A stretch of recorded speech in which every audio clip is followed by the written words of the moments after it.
तर आता ही दृश्य आपण पाहताय पुण्यामधली चंद्रकांत पाटील यांच्याकडून आता म्हात्रे पुलावर पाहणी जी आहे ती केली जाते। आसपासच्या परिसरामध्ये राहणाऱ्या लोकांचे या ठिकाणी मोठं नुकसान झालंय कालच्या पूर परिस्थितीमध्ये आणि त्याच्यामुळे नागरिकांशी संवाद ते साधतायत, अडचणी त्यांच्या समजून घेतायत।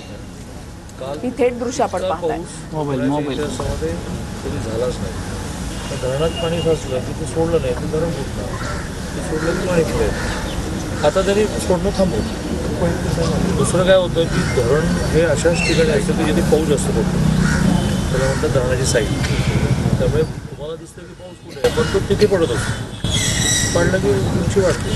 आता बोला, मला जे बोलायचं होतं ते तुम्ही बोलला।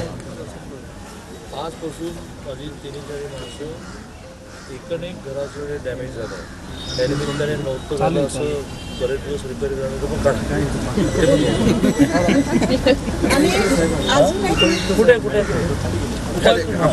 अजून एक मला बोलायचं, तर आपण काय करतो म्हातारे माणसांना असं हे देतो ना पेन्शन वगैरे, तर दादा मला असं वाटतं की त्यांच्या योग्यतेचं काम दिलं ना तर आपला वेळ सोपा होईल आणि आपल्याला पण थोडं हे होईल।